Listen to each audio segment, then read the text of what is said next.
ನಮಸ್ಕಾರ ಪ್ರಿಯ ವೀಕ್ಷಕರೇ. ಕನ್ನಡ ಮಾತನಾಡಲ್ಲ ಎಂದಿದ್ದಕ್ಕೆ ಎಸ್ಬಿಐ ವ್ಯವಸ್ಥಾಪಕಿ ವರ್ಗಾವಣೆ. ಕನ್ನಡಿಗರ ಹೋರಾಟಕ್ಕೆ ಮಣಿದ ಎಸ್ಬಿಐ ಆಡಳಿತ.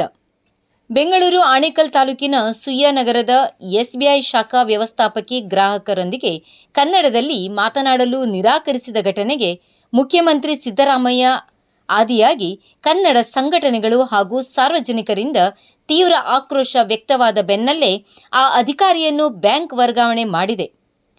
ಬ್ಯಾಂಕ್ ಶಾಖಾ ವ್ಯವಸ್ಥಾಪಕಿ ಪ್ರಿಯಾಂಕಾ ಸಿಂಗ್ ದಾರ್ಷ್ಯದ ನಡವಳಿಕೆ ಖಂಡಿಸಿ ವಿವಿಧ ಸಂಘಟನೆಗಳು, ಕನ್ನಡ ಅಭಿವೃದ್ಧಿ ಪ್ರಾಧಿಕಾರ ಹಾಗೂ ಸಾಮಾಜಿಕ ಜಾಲತಾಣದಲ್ಲೂ ನೂರಾರು ಜನ ಕ್ರಮ ಕೈಗೊಳ್ಳುವಂತೆ ಆಗ್ರಹಿಸಿದ್ದಾರೆ.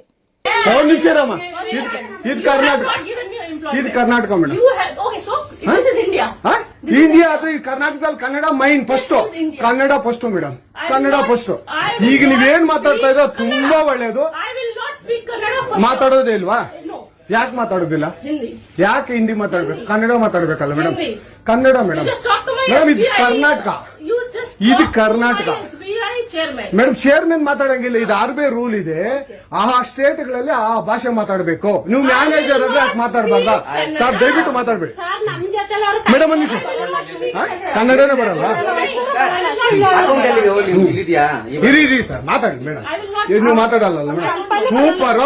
ನೀವು ಬ್ಯಾಂಕ್ಗೆ ನೋಡಿ ವೀಕ್ಷಕರೇ, ಇದು SBI ಬ್ಯಾಂಕು ಚಂದಾಪುರದಲ್ಲಿರುವ SBI ಸೂರ್ಯ ಸಿಟಿ ಬ್ಯಾಕ್ ಸೈಡ್ ಅಲ್ಲಿ. ದಯವಿಟ್ಟು ನೀವು ಇದನ್ನ ಎಲ್ಲರೂ ಎಚ್ಚೆತ್ಕೊಳ್ಳೋಣ. ಕನ್ನಡ ವ್ಯಕ್ತಿಗಳು, ಕನ್ನಡ ನಾವು ಏನಿದ್ರು ಕನ್ನಡಿಗರು ನಾವು ಒಂದಾಗ್ಲೇಬೇಕು. SBI ಬ್ಯಾಂಕ್ಗೆ ನಾವು ಬುದ್ಧಿ ಕಲ್ಸೋಣ. ಆಯ್ತು, ನೋಡೋಣ ಪ್ಲೀಸ್. ನೀವು ವಿಡಿಯೋ ಮಾಡ್ಕೊಳ್ಳಿ ಮೇಡಮ್, ನೀವು ವಿಡಿಯೋ ಮಾಡಿ ಪ್ಲೀಸ್. ಆಯ್ತು, ನೀವು ಹಿಂದಿ ಕನ್ನಡ ಮಾತಾಡಲ್ಲ ಅಂದ್ರಲ್ಲ, ಕನ್ನಡ ಮಾತಾಡೋದೇ ಇಲ್ಲ. ಓಹೋ, ಸೂಪರ್ ಮೇಡಮ್, ಸೂಪರ್. ನೋಡಿ ವೀಕ್ಷಕರೇ, ಇದು ಮೇಡಮ್ ಮ್ಯಾನೇಜರ್ ಅವರು ಹೇಳಿದ್ದು ಕನ್ನಡ ನಾನು ಮಾತಾಡೋದೇ ಇಲ್ಲ ಅಂತ. ತುಂಬಾ ಉತ್ತಮ ಬಿಡಿ, ಸೂಪರ್.